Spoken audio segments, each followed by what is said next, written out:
మేము ఫలించకుండా ఎక్కడ ఆగిపోయామో ప్రభా, మాకు కంటికి కనిపించకుండా ఏ పనికిరాని తీగ మా ఫలవంతమైన జీవితానికి అడ్డుగా ఆటంకంగా ఉందో అయ్యా మాకు తెలియదయ్యా. రాత్రి నువ్వు చెబితే మేము వింటాం నాయన. వినే హృదయాన్ని మాకు దయచేయండి, సరిచేసుకునే మనస్సును మాకు దయచేయండి. నీ ఆత్మ కార్యములు మా జీవితాల్లో, మా కుటుంబాల్లో అయా నూతనపరచండి నాయన. నీకు స్తోత్రాలు అయ్యా. మా కార్యములు కాదు కానీ నీ కార్యములు నూతనపరచబడాలని అయ్యా మేము ఆశ కలిగి ఉన్నాము తండ్రి. నీకు స్తోత్రములు చెల్లించుకుంటున్నాం. ఈ రాత్రి ప్రత్యేక రీతిలో మాతో మాట్లాడి మమ్మల్ని బలపరచుమని యేసు నామములో అడుగుతున్నాము తండ్రి. అందరం ఆమేన్ చెప్దాం ఒకసారి. ప్రైజ్ లార్డ్, హల్లెలూయా. నా ప్రియ దేవుని సంగమా, మరి యోహాను సువార్త ఒకసారి చూసుకొని 15వ అధ్యాయము 1-2 వచనాలు చూసుకొని మనము మెయిన్ అంశంలోకి మనం వెళ్దాం. అందరం తీద్దామా? యోహాను సువార్త 15వ అధ్యాయము 1వ వచనం నుంచి చదువుదాం ఒకసారి. చదవాలి, గట్టి చదవాలి. నేను నిజమైన ద్రాక్షవల్లిని, నా తండ్రి వ్యవసాయకుడు. నాలో ఫలింపని ప్రతి తీగను ఆయన తీసి పారవేయను. ఫలించు ప్రతి తీగ మరెక్కువగా ఫలింపవలనని దానిలోని పనికిరాని తీగలను తీసివేయను. నేను మీతో చెప్పిన మాటలను బట్టి మీరు పవిత్రులై ఉన్నారు. ఆమేన్, హల్లెలూయా. ఇంకా కంటిన్యూ చేద్దాం ఈరోజు. నా యందు నిలిచి ఉండుడి, మీ యందు నేనును నిలిచి ఉందును. తీగ ద్రాక్షవల్లిలో నిలిచి ఉంటేనే కానీ మీరును ఫలింపరు. తనంతట తాను ఎలాగూ ఫలింపదో అలాగే నా యందు నిలిచి ఉంటేనే కానీ మీరును ఫలించరు. ద్రాక్షవల్లిని నేను, తీగలు మీరు. ఎవడు నా యందు నిలిచి ఉండినో, నేను ఎవని యందు నిలిచి ఉండినో వాడు బహుగా ఫలించును. నాకు వేరుగా ఉండి మీరేమీ చేయలేరు. ఎవడైనను నా యందు నిలిచి ఉండని ఎడల వాడు తీగ వలె బయట పారవేయబడి ఎండిపోవును. మనుషులు అటు వాటిని పోగు చేసి అగ్నిలో పారవేతురు, అవి కాలిపోవును. నా యందు మీరును, మీ యందు నా మాటలను నిలిచి ఉండిన ఎడల మీకేది ఇష్టమో అడుగుడి, అది మీకు అనుగ్రహించబడును. మీరు బహుగా ఫలించడం వలన నా తండ్రి మహిమపరచబడును. ఇందువలన మీరు నా శిష్యులగుదురు. అద్భుతమైనటువంటి అంశము. ఇక్కడ చెప్తున్నటువంటి మాట నిజమైనటువంటి ద్రాక్షవల్లి ప్రభు అయినటువంటి యేసుక్రీస్తు. ఆ ద్రాక్షవల్లి అయినటువంటి యేసుక్రీస్తుతో క్రైస్తవ జీవితంలోనికి మనం వచ్చినటువంటి మనము, ప్రభు అయినటువంటి యేసుక్రీస్తుని రక్షకుడిగా, విమోచకుడిగా అంగీకరించినటువంటి మనము ఆయనతో అంటుకట్టబడి మనం ఫలించాలని ప్రభు ఆశపడుతున్నాడు. ఆయన ఏమై ఉన్నాడో, ఆయనలో ఎటువంటి జీవం ఉందో, ఆయనలో ఎటువంటి ప్రభావం ఉందో, ఆయనలో ఎటువంటి తండ్రి యొక్క అభిషేకం ఉందో, ఇవన్నీ కూడా క్రీస్తులో నుంచి మనలోనికి ప్రవహింప చేయాలని ప్రభు ఆశపడుతున్నాడు. ఆయన ఏమై ఉన్నాడో మనము కూడా అదే అయి ఉండాలని ప్రభు ఆశపడుతున్నాడు. ప్రభు అయినటువంటి యేసుక్రీస్తు ఆయన జీవించిన దినాల్లో దయ్యములు ఆయనకు లోబడిని, మనకు కూడా దయ్యాలు లోబడాలి. ఆయన జీవించిన దినాల్లో శ్రమని తట్టుకోగలిగాడు. మనము కూడా ఎటువంటి శ్రమ కలిగినా తట్టుకునే శక్తి మనకు రావాలి. ఆయన మరణించినా తిరిగి లేచాడు అంటే మరణకరమైనటువంటి ఏ సమస్య, ఏ పరిస్థితి వచ్చినా నీతిమంతుడట 7 మార్లు పడినా తిరిగి లేస్తాడట. తిరిగి లేచే శక్తి మనం పొందుకోవాలట. బైబిల్లో మనం చూస్తే మరి కీర్తనకారుడు అంటాడు 92వ అధ్యాయంలో చక్కటి మాట అంటాడు. 92వ అధ్యాయంలో ఆ మాట చాలా ఆశీర్వాదకరంగా, చాలా దీవెనకరంగా ఉంటుంది. 92వ అధ్యాయము 14వ వచనంలో మనం చూసినట్లయితే, నా ఆశ్రయ దుర్గమైనటువంటి యెహోవా యథార్థవంతుడును, ఆయన యందు ఏ చెడుతనమును లేదనియు ప్రసిద్ధి చేయుటకే ఎలాగట వారు ముసలితనమందు ఇంకా చిగురు పెట్టుచుందురు, సారము కలిగి పచ్చగా ఉందురు. ఆమేన్, హల్లెలూయా. ముసలితనము అంటే బలము తగ్గిపోయినటువంటి స్థితి, బలము బలహీనమైపోయినటువంటి స్థితి. ముసలితనము అన్నది ఈ లోక సంబంధమైన శరీరానికి సాదృశ్యం. ఈ లోక సంబంధమైనటువంటి శరీరంలో ముసలితనము అంటే బలహీనమైనటువంటి శరీరము.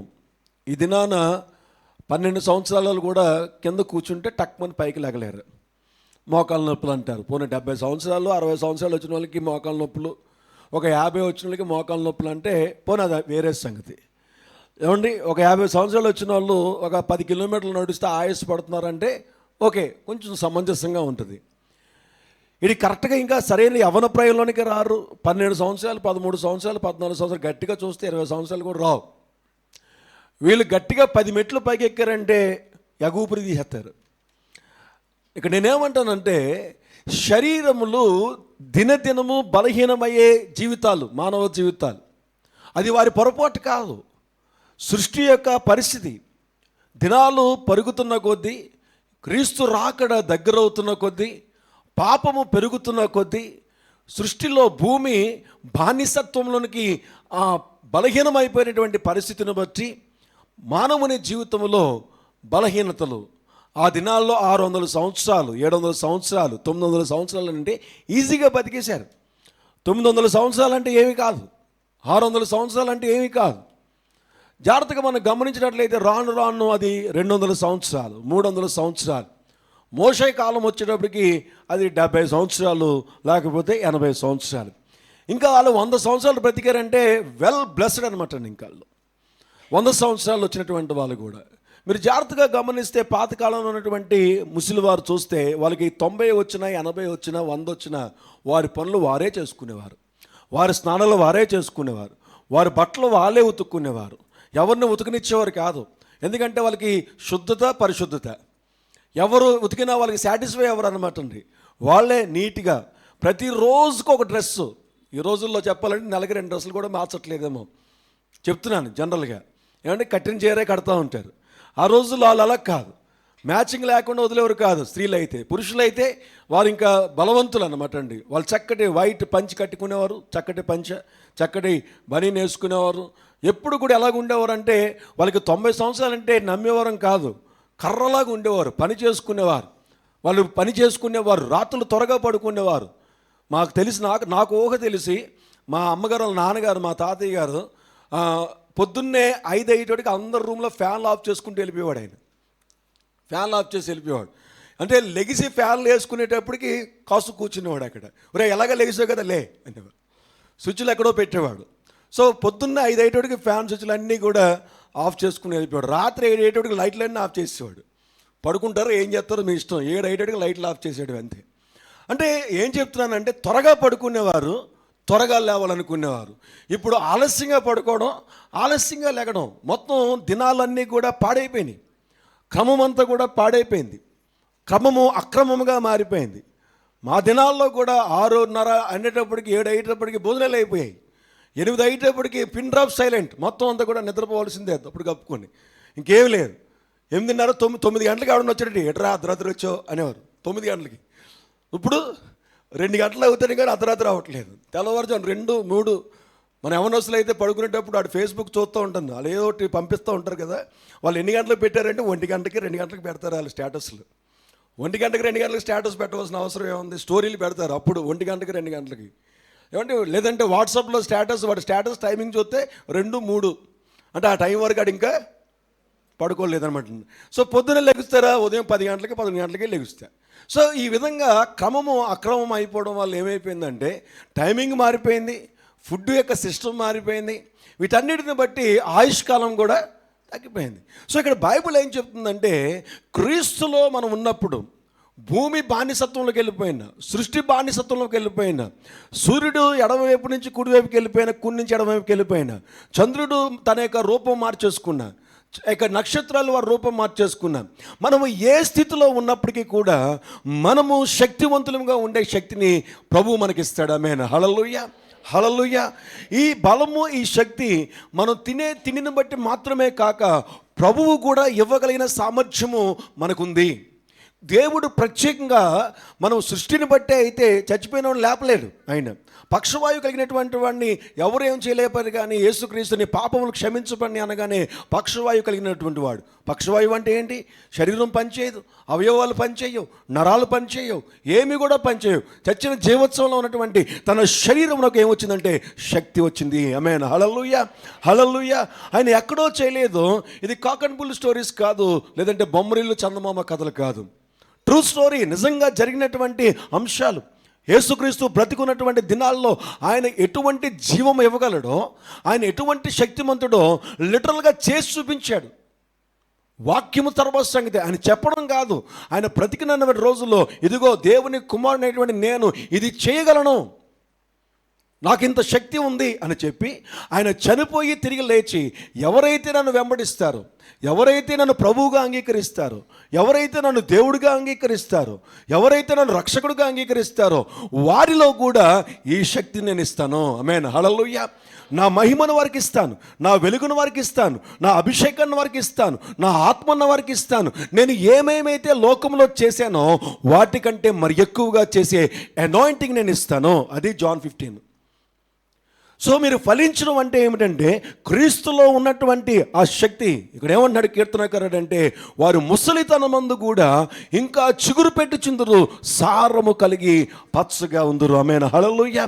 ప్రభువులో మన శరీరానికి బలము, మన శరీరంలో ఎక్కడ బలహీనతలు ఉన్నప్పటికీ కూడా, ఏ అనారోగ్యంలో ఉన్నప్పటికీ కూడా ప్రభువు యొక్క శక్తిలో మనం ఆయనతో అంటుకట్టబడినటువంటి అనుభవంలోకి మనం వెళితే, ఆయనతో ఒక పనికొచ్చే తీగగా మనం అంటుకట్టబడినటువంటి అనుభవంలోకి మనం వెళితే ఖచ్చితంగా ఆ అనుభవంలో మన శరీరానికి నూతనమైనటువంటి బలము, అది మెడిసిన్స్ ద్వారా రాకపోయినా, ఈ యొక్క ఎక్సర్సైజ్ వల్ల రాకపోయినా, ఒక తెలియనటువంటి ఒక పవర్ అండ్ అనాయింటింగ్ నీ నరాల్లోనికి ప్రభు ఇవ్వగలడు, నీ ఎముకల్లోనికి ప్రభు ఇవ్వగలడు. ఎందుకంటే పాపమట ఎముకలను బలహీనపరుస్తుందట, పాపమట నరాల్ని బలహీనపరుస్తుందట, పాపమట శరీరంలో ఉన్నటువంటి ప్రతి అవయములో కూడా ఆ పనితనాన్ని నుంచి తగ్గించేస్తుందట. బికాజ్ ఆఫ్ సిన్ అన్నాడు బైబిల్లో. పాపము నీ బ్రెయిన్లో ఉన్నటువంటి యాక్టివేషన్ పార్ట్ని డియాక్టివేట్ చేసేస్తుందట. కాబట్టి నువ్వు మానసికంగా కృంగిపోతూ ఉంటావట. పాపము నిన్ను మానసికమైన రుగ్మతకు తీసుకుని వెళుతుంది. నీ బ్రెయిన్ ఆపరేట్ చేస్తుంది పాపము. నీ యొక్క శరీరంలో ఉన్నటువంటి ప్రతి అవయవాన్ని కూడా పాపపు యొక్క శక్తి, ద పవర్ ఆఫ్ సిన్, పాపము యొక్క శక్తి నీ శరీరం మీద పనిచేస్తుంది. దేవుడు ఏ శక్తితో అయితే నేను నిర్మించాలనుకున్నాడో, ఎంత బలమైన అవయవాలుగా ఉండాలనుకున్నాడో, ఇవన్నీ కూడా పాపం ఏం చేస్తుందంటే నిన్ను బలహీనపరుస్తూ ఉంటుంది. అదే దావీదు అంటాడు, పాపము ఏం చేస్తుందంటే నా ఎముకలలో స్వస్థత లేకుండా చేస్తుంది, నా దగ్గర కుళ్ళి వాసన కొడుతుంది, నేను మానసికంగా కృంగిపోతున్నాను, మెంటల్లీ డిజార్డర్స్, అనేకమైనటువంటి మానసికమైన మనం చెప్పుకున్నాం. ఎంతమందికి మానసిక రుగ్మతుందంటే అందరూ చేతులు ఎత్తాం కదండి, అందరికీ స్ట్రెస్ ఉంది. సో దేవుని యొక్క వాక్యం ఏం చెప్తుందంటే, అది నువ్వు తెలిసి చేసావో తెలియక చేసావో కాదు, అది ఆపరేట్ అయిపోతూ ఉంటుంది ఆటోమేటిక్గా. సో అందుకని బైబిల్ ఏమంటుందంటే, పనికి రాని తీగలు నీకు తెలియకపోయినా ప్రభువుకు అప్పగించుకుంటే నీవు నీవు నీవు ఇంక్రీజ్ అవ్వడానికి, నీ శరీరంలో ఉన్నటువంటి శక్తి బలహీనమైపోవడానికి ఏ పనికిరాని తీగ క్రీస్తులో ఉన్నటువంటి ఫలము ఫలించకుండా నిన్ను స్టాప్ చేస్తుందో ఈ 40 దినాల్లో మనం వాటిని ధ్యానం చేసుకుంటున్నాం. ఆమేన్. హల్లెలూయా, హల్లెలూయా. ఇది నీకు చాలా క్షేమము, ఇది నీ శరీరానికి ఆరోగ్యము, ఇది నీకు స్వస్థత. ఈ పనికిరాని తీగ ఏమైతే ఉందో నువ్వు ఖచ్చితంగా తెలుసుకుని రాసుకుని ప్రతిరోజు కూడా నువ్వు దానికోసం ప్రార్థన చేస్తే ఖచ్చితంగా దేవుని సేవకునిగా నేను చెప్పగలను, ఆయన చెప్పినటువంటి మాట కాదు అని చెప్పడానికి ఎవరు లేదు. కాబట్టి ఖచ్చితంగా ఆయన ఫలిస్తారు. ఎలా ఫలిస్తారో తెలుసా? తండ్రి అయినటువంటి దేవుడు మహిమ పరిచయంతగా ఎలా ఫలిస్తారో తెలుసా? దేవునికి శిష్యులుగా ఉండేంత అభిషేకాన్ని ప్రభు నీకు ఇస్తాడు. అందరూ అంటారట, వీరిలో ప్రభు ఆత్మ పనిచేస్తుంది, వీరెవరో కానీ ప్రభు శిష్యులాగా ఉన్నారని లోకము తెలుసుకునేటట్టుగా నువ్వు అనుకోవడం కాదు. నేను ప్రభుకు శిష్యులుగా మారదాం అనుకుంటున్నానండి, నేను డిసైపుల్షిప్లోకి వెళ్దాం అనుకుంటున్నాను, నువ్వు అనుకోవడం కాదు. శిష్యుడు అంటే ఆ యొక్క యజమానునికి సాదృశ్యం. యజమానునికి ఉన్న పవర్స్ అన్నీ కూడా ఉన్నటువంటి వాడు శిష్యుడు. శిష్యుడు అంటే కేవలం పని చేయడం మాత్రమే కాదు కదా. డిసైపుల్స్ అంటే దేవుని పనిలో ఉండడం మాత్రమే కాదు కదా. దేవుని పనితో పాటుగా హిస్ పవర్, దేవుని యొక్క శక్తి సామర్థ్యాలతో నింపబడాలి, ఆయన ఆత్మచేత నింపబడాలి, ఆయన అభిషేకం చేత నింపబడాలి, ఆయన యొక్క బలము చేత నింపబడాలి. ఆయన ఎక్కడ అడుగు పెడితే అక్కడ దయ్యాలు పారిపోయినట్టుగా ఆయన శిష్యుడు అన్న పేరు పట్టిన నీవు ఎక్కడికి వెళితే అక్కడ చీకటి పారిపోవాలి, దయ్యాలు పారిపోవాలి, అద్భుతాలు జరగాలి. నువ్వు ప్రార్థన చేస్తూ ఉంటుండగానే దేవుని కార్యాలను నువ్వు చూడాలి. అది ఫలవంతమైనటువంటి జీవితం అంటే. ఈ ఫలవంతమైనటువంటి జీవితంలోనికి నువ్వు రాకుండా కొన్ని పనికిరాని తీగలు ఏం చేస్తున్నాయంటే నీకు తెలియకుండానే ఈ ఫలములోనికి నువ్వు వెళ్లకుండా, ఈ ఫ్రూట్ను నువ్వు కోయకుండా, ఇందులో నువ్వు ఫలించకుండా ఒక పనికిరాని తీగలు ఏం చేస్తున్నాయి నీ చుట్టూ కూడా ఉంటున్నాయి. నీ హృదయంలో, నీ ఆలోచనలో, నీ తలంపుల్లో నీకు తెలియకుండా అవి వెళుతూ ఉన్నాయి. అందుకనే ఈ సంవత్సరంలో మనము మరలా పనికిరాని తీగల గురించి మనం ధ్యానం చేసుకుంటున్నాం. ఆమేన్, హల్లెలూయా. యెషయా గ్రంథం 40వ అధ్యాయంలో మనం చూస్తే, యెషయా గ్రంథం 40వ అధ్యాయంలో మనం చూస్తే 31వ వచనము, యెషయా 40:31వ వచనము. యెహోవా కొరకు ఎదురు చూచువారు, చెప్పాలి చెప్పాలి చెప్పాలి చెప్పాలి అందరూ చెప్పాలి, నూతన బలము పొందుకుందురు, వారు పక్షిరాజు వలె రేఖలు చాపి పైకి ఎగురుదురు, అలయక పరిగెత్తుదురు, సొమ్మసిల్లక నడిచిపోదురు. ఆమేన్, హల్లెలూయా. ఈ లోకయాత్ర ముగిసే వరకు, ఈ లోకయాత్ర నీకు ఎన్ని సంవత్సరాలు అయితే దేవుడు నీకు ఆయుష్కాలం ఇచ్చాడో, నీ దినములు ఎన్ని దినాలు ఉన్నాయో దేవుడు ఆల్రెడీ నీకు రాసి పెట్టి ఉంచాడు. ఈ భూమి మీద నువ్వు ఎంతకాలం ఉండాలో దేవుని యొక్క లిస్టులో ఎంతకాలం అయితే ఉందో అంతకాలము కూడా నువ్వు బలహీనమైన ప్రతిసారి కూడా నూతనమైనటువంటి బలము చేత నువ్వు నింపబడాలి. ఆమేన్, హల్లెలూయా. నువ్వు బలహీనమైపోయిన ప్రతిసారి కూడా నూతనంగా బలపరచబడాలి. నీ ఆలోచనలు నూతనమైన ఆలోచనలు రావాలి, నీ యొక్క తలంపులు నూతనమైన తలంపులు రావాలి, నీ శరీరంలో నూతనమైన బలమును పొందుకోవాలి. ఎప్పుడు చూసినా సరే నీరసించిపోయినటువంటి ముఖాలు వేసుకొని బలహీనమైపోయిన పరిస్థితిలో ఇంకేం బతుకుతామండి, ఇంకేం చేస్తామండి. 50 సంవత్సరాలనే ఆ మాట ఏంటి, 50 కూడా రాకుండానే ఇంక అయిపోయిందా నీ బతుకు? 50 సంవత్సరాలకే కనీసం ఒక 70 80 వచ్చిన తర్వాత ఇంక చాలండి, ఇంక ఎంతకాలం ఉంటామంటే ఓకే, సమంజసం, అది సమంజసం.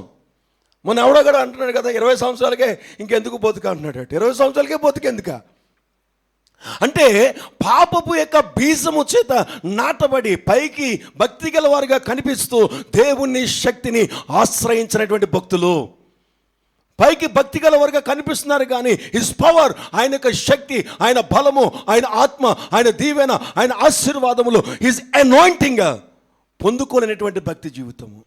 ఎంత భక్తి చేస్తే సుఖమే ఉంది, ఎంత భక్తిలో ఉంటే నువ్వు సుఖమే ఉంది. నువ్వు ఎంత ప్రార్థన చేస్తున్నావు, నీ సెల్ఫ్ సాటిస్ఫాక్షన్ కాదు కదా కావలసింది. నేను ఎంత ప్రార్థన చేస్తున్నాను, ఓకే, ఐఎమ్ వెరీ హ్యాపీ, అది కాదు కదా కావలసింది. యువర్ స్పిరిచువల్ స్టాండర్డ్స్, నీ ఆత్మీయ జీవితము క్రీస్తులో ఉన్నటువంటి శక్తి నీలోనికి ప్రవహింప చేయబడాలి. ఆయనలో ఉన్నటువంటి జీవము, ఆయనలో ఉన్నటువంటి బలము, ఆయనలో ఉన్నటువంటి అనాయింటింగ్, అభిషేకము నీలో ప్రవహింప చేయబడి అది లోకంలోనికి వెళ్ళిపోవాలి. ఆమేన్, హల్లెలూయా, హల్లెలూయా. నీ ద్వారా అద్భుతాలు జరగాలి, నీ ద్వారా ఆశ్చర్యకార్యాలు జరగాలి. నువ్వు మాట్లాడుతుంటే దయ్యాలు పారిపోవాలి, నువ్వు ప్రార్థన చేస్తున్నట్లయితే అద్భుతాలు జరుగుతూ ఉండాలి. నువ్వు ఎక్కడైతే బలహీనమైపోయావో నూతనంగా నూతనంగా నూతనంగా బలపరచబడుతూ ఉండాలి. ఇది క్రీస్తు వల్ల మాత్రమే సాధ్యము. నీకున్న సమస్యలోంచి బయటకు వస్తే నూతన బలం వస్తుంది అనుకున్నది నేను అంటాను, మనం ఫూలిష్నెస్ అంటాను. నీ సమస్యలకి నీ బలానికి సంబంధం లేదు, సంబంధం లేదు. సమస్యలు ఉన్నా సమస్యలు లేకపోయినా ఎవరైనప్పుడు కూడా మనిషి శరీరం బలహీనం అయిపోతూ ఉంటుంది. ఇది సృష్టి రహస్యము, ఇది సృష్టి రహస్యము. బానిసత్వంలోకి వెళ్ళిపోతున్నటువంటి క్రియేషన్, బానిసత్వంలోనికి నలిగిపోతున్నటువంటి సృష్టి క్రీస్తు రాకడ కొరకు కనిపెడుతుంది సృష్టి. నీతిమంతుల యొక్క కొరకు కనిపెడుతుంది సృష్టి. నా ప్రియ దేవుని సంగమా, ఈ బలహీనమైనటువంటి సృష్టిలో నీతిమంతుడు ముందుకు వెళ్ళినప్పుడు ఆ సృష్టిలో బలము కలుగుతుంది. ఆమేన్, హల్లెలూయా, హల్లెలూయా. సృష్టిని మార్చగలటువంటి శక్తి క్రీస్తుకు ఉంది, క్రీస్తుకి సంబంధించిన ప్రతి ఒక్కరికి ఉంది. ఆమేన్. దేవుడిని నమ్ముకున్నటువంటి వాడు సూర్యుని ఆపేశాడు, దేవుడు నమ్ముకున్నవాడు చంద్రుని ఆపేశాడు, దేవుడు నమ్ముకున్నవాడు దినాలు వెనక్కి తీసుకెళ్ళిపోయాడు, సూర్యుని వెనక్కి తీసుకెళ్ళిపోయాడు, సమయాన్ని వెనక్కి తీసుకెళ్ళిపోయాడు. ప్రభువుని నమ్ముకున్నటువంటి వారు పాతకాలంలో, పాత నిబంధనలో దేవుణ్ణి వెంబడించిన వారు, దేవుని అభిషేకం పొందుకున్నటువంటి వాళ్ళు, దేవుని అభిషేకంతో ఉన్నటువంటి వారు ఎక్కడ మంచు కురవాలంటే అక్కడే మంచు కురిసింది. ఇక్కడ మంచు కురవడానికి వీలు లేదు అంటే అక్కడ మంచు కురవలేదంతే. సృష్టి మీద అధికారం ఉంది క్రీస్తు సంబంధించినటువంటి వాడికి. క్రీస్తులో ఉన్నటువంటి వాడికి సృష్టి మీద అభిషేకం ఇచ్చాడు, సృష్టి మీద బలం ఇచ్చాడు, సృష్టిలో ఉన్నటువంటి ప్రతి చీకటి మీద బలం ఇచ్చాడు. బైబిల్లో చెప్తున్న మాట ఏంటి తెలుసా? ప్రతి క్రైస్తవుడు దాన్ని అనుభవించాలి, ప్రతి క్రైస్తవుడు దానిలోనికి వెళ్ళాలి. నీ దినాలను బట్టి, నీ పరిస్థితులను బట్టి, నీ కుటుంబాన్ని బట్టి కాదు కదా మన బ్రతుకు. క్రీస్తును బట్టి నువ్వు బ్రతకగలిగి ఉండాలి, క్రీస్తు యొక్క ఫలములో నువ్వు జీవించాలి అని అంటున్నాడు. నాతో అంటుకట్టబడి ఉంటేనే మీరు ఫలిస్తారు. మీరు నాతో దగ్గర సంబంధం కలిగి ఉండాలి. నాతో అంటుకట్టబడి ఉండడానికి, నాతో ఫలించడానికి నేనేం చేస్తానంటే నీలో ఉన్న పనికిరాని తీగల్ని నేను కట్ చేశాను. కట్ చేసినప్పుడు మీరు ఏం చేయాలి? దాన్ని అంగీకరించాలి. ఆ కట్ చేసినప్పుడు అంగీకరించాలి. ఆ కట్ చేసినప్పుడు నేను మీకు చెప్పి కట్ చేస్తాను. అదే ఈ 40 రోజులు చెప్పబోతున్నాడు. ఆమేన్. హల్లెలూయా, హల్లెలూయా, హల్లెలూయా. ఈరోజు మరొక పనికిరాని తీగ గురించి మనం ధ్యానం చేయడానికి మనం ముందుకు వెళ్దాం. ఈరోజు పనికిరాని తీగ నోటి మాట. చెప్పండి ఒకసారి. నోటి మాట పనికిరాని తీగ. ఈ నోటి మాటను బట్టి నువ్వు క్రీస్తులో ఫలించలేకపోతున్నావు. నీ నోటి మాటను బట్టి నువ్వు క్రీస్తులో అభిషేకించబడలేకపోతున్నావు. బైబిల్లో మనం చూసినట్లయితే మత్తయి సువార్త 15వ అధ్యాయంలో మనం చూసినట్లయితే, మత్తయి సువార్త 15వ అధ్యాయము, Matthew 15 11వ వచనం. 15వ అధ్యాయం 11వ వచనం అందరూ చదువుదాం. నోట పడినది మనుష్యుని అపవిత్ర పరచుదు గాని నోట నుండి వచ్చున్నది మనుష్యుని అపవిత్ర పరచును. జాగ్రత్తగా గమనించాలి. ప్రభు అంటాడు, నేను పరిశుద్ధుడిని కాబట్టి మీరు పరిశుద్ధులై ఉండాలి అంటాడు. ప్రభు అంటాడు, మీరు పరిశుద్ధ పరచబోటుకే పిలిచాను కానీ అపవిత్రులగుటకు నేను మిమ్మల్ని పిలవలేదు అంటాడు. అవర్ కాలింగ్, క్రిస్టియన్ కాలింగ్, క్రైస్తవ యొక్క పిలుపు, క్రీస్తులోనికి మనం రావడానికి గల ప్రత్యేకమైన కారణము నీ వ్యక్తిగతమైనటువంటి జీవితం కంటే కూడా దేవుని యొక్క పవిత్రతలోనికి నువ్వు వెళ్ళాలని దేవుడు ఆశపడుతున్నాడు. ఆమేన్. హల్లెలూయా. బైబిల్ చెప్తున్న మాట ఏమి తెలుసా? నీ నోటి మాటను బట్టి, నువ్వు తినే తిండిని బట్టి నువ్వు అపవిత్రపరచబడవు. నువ్వు ఏం తిన్నా సరే దేవుని దృష్టిలో అపవిత్రత కాదు. నేను చెప్పిన మాట కాదు, ఇది బైబిల్ చెప్తున్నటువంటి మాట. ప్రభు అనేటువంటి యేసుక్రీస్తు రెడ్ లెటర్స్తో మాట్లాడుతున్నటువంటి మాట.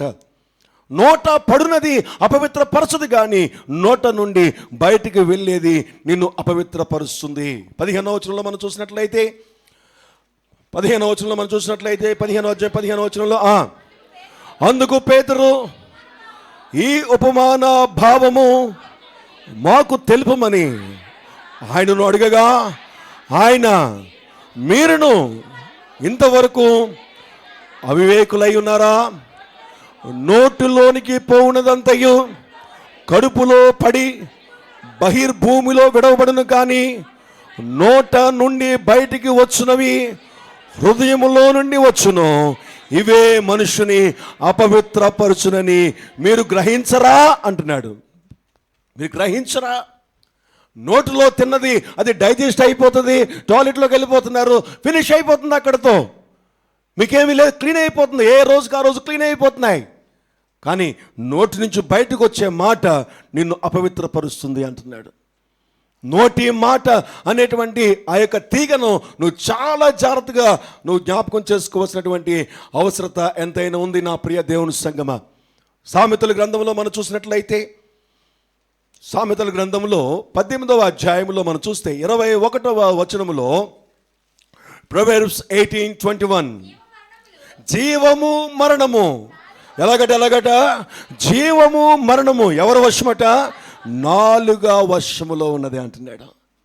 నువ్వు బ్రతకాలన్నా, నువ్వు చచ్చిపోవాలనుకున్నా, నువ్వు మరణకరమైనటువంటి వేదనలోంచి జీవంలోనికి రావాలి అంటే నీ నోటి మాట సరి చేసుకుంటే నువ్వు మళ్ళీ తిరిగి జీవించగలుగుతావు. ఆమేన్. హల్లెలూయా. ఈరోజు మన మాట నోటి మాట. నీ నోటి మాటను బట్టి నువ్వు బ్రతకగలుగుట, నీ నోటి మాటను బట్టి నువ్వు చనిపోతావట. మరణకరమైనటువంటి వేదన, మరణకరమైనటువంటి భయంకరమైన పరిస్థితుల్లో నుంచి నిన్ను పైకి లేవనెత్తేది నీ నోటి మాట అని బైబిల్ చెప్తుంది. అది పనికొచ్చే తీగగా ఉంటుందా, పనికిరాని తీగగా ఉంటుందా, అది మనమే చూసుకోవాలి. జీవము మరణము నీ నోటి మాటను బట్టే. ఒకవైపు నుంచి నీ నోటి మాటను కూర్చున్నటువంటి పనికిరాని తీగలు వస్తూ ఉంటే, ఇంకోవైపు నీ నోటి మాటను బట్టి ఫలించాలని దేవుడు ఆశపడుతూ ఉంటాడు. ఏంటి నీ నోటి మాట ఫలించాలంటే నువ్వు ఈ నోటిలో ఏ మాట్లాడితే అది జరుగుతుంది. ఏంటి ఫలించే నోటి మాట అంటే, నువ్వు ప్రార్థన చేసినప్పుడల్లా దేవుడు సహాయం చేస్తూ ఉంటాడు. ఏంటి నీ నోట్లోంచి ఫలించినటువంటి మాట, యేసు నామములో దయ్యమా పో అంటే ఆ దయ్యం గడగడవానికి పారిపోవలసిందే. అది నీ నోటుకున్నటువంటి శక్తి, అది నోటుకున్నటువంటి ఫలవంతమైనటువంటి నోరు. ప్రభువా నన్ను ఆశీర్వదించంటే ఆయన ఆశీర్వదిస్తాడంతే. నీ నోట్లోంచి వచ్చే ప్రతి మాటకి కూడా దేవుడు విలువనిచ్చేది ఫలవంతమైనటువంటి నోరు. ఆ జీవంగా నోరుని పాడు చేయడానికి, అది ఫలవంతముగా ఉండకుండా, అది ఫలించకుండా, అది అనాయింటింగ్లోకి వెళ్ళకుండా, ఆ నోటిని శక్తిహీనము చేయడానికి, నీ నోటిని బలహీనము చేయడానికి, నీ నోటి మాటలో పనికిరాని నోటి మాటలు రావడానికి అపవాది అవకాశాన్ని ఇచ్చాడు భూమి మీద. అది నీ హృదయంలో పెట్టాడు, నీ నాలుకలో పెట్టాడు, నీ పెదవుల మీద పెట్టాడు. సామెతల గ్రంథం 18వ అధ్యాయంలో మనం చూసినట్లయితే, అదే 18లో 7వ వచనం మనం చూస్తే, అదే 18:7లో చూస్తే ఎలాగటండి, బుద్ధిహీనుని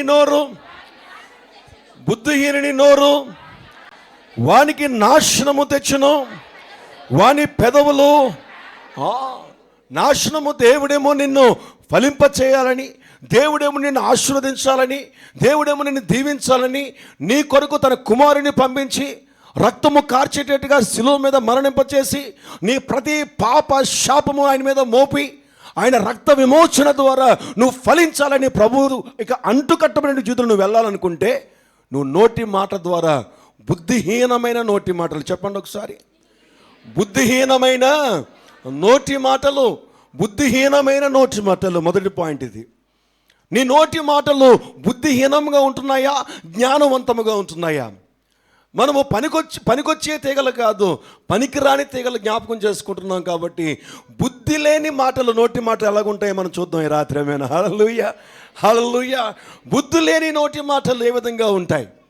నెంబర్ వన్, నువ్వు దేవుని మందిరానికి వెళ్ళినప్పుడు బుద్ధి లేని మాటలు మాట్లాడడానికి వీలు లేదు. ప్రసంగి గ్రంథంలో అంటాడు, 5వ అధ్యాయము 2వ వచనంలో మనం చూసినట్లయితే, వెరీ బిగినింగ్ ఫస్ట్ ఆఫ్ మనం చూడవలసింది ఏంటంటే, దేవుని మందిరములో నీ నోటి మాట, దేవుని మందిరములో నీ నోటి మాట. ప్రభు ప్రతి సమయంలో కూడా నీ నోటి మాటను చూస్తాడు నా ప్రియ దేవుని సంగమా.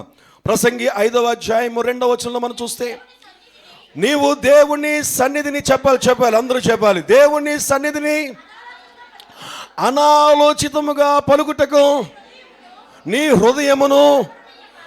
హృదయమును త్వరపడనీయక నీ నోటిని కాచుకోము. దేవుడు ఆకాశమందున్నాడు, నీవు భూమి మీద ఉన్నావు, కావున నీ మాటలు కొద్దిగా ఉండవలెను. ఆమేన్, హల్లెలూయా. నువ్వు దేవుని సన్నిధికి వెళుతున్నప్పుడు, దేవుణ్ణి ఆరాధించడానికి నువ్వు సిద్ధపడుతున్నప్పుడు, దేవునితో కలవడానికి సిద్ధపడుతున్నప్పుడు, దేవుణ్ణి స్తుతించడానికి, దేవుని ఆరాధించడానికి, దేవుని ప్రార్థించడానికి, ఆయన సన్నిధిని నువ్వు అనుభవించడానికి సిద్ధపడుతున్నప్పుడు బైబిల్ అంటుంది, బుద్ధి లేని మాటలు లేకుండా చూసుకో. నీ నోటిని కట్టుకోవడానికి ప్రయత్నం చేయమని దేవుడు మాట్లాడుతున్నటువంటి మాట నా ప్రియమైనటువంటి దేవుని సంగమా. నువ్వు ఎలా మాట్లాడుతున్నప్పటికి కూడా దేవుణ్ణి సన్నిధికి వచ్చినప్పుడు నీ పక్క వారితో నువ్వు మాట్లాడే మాట నోరు దగ్గర పెట్టుకుని మాట్లాడమని నేను చెప్పట్లేదు, దేవుని యొక్క వాక్యం చెప్తుంది.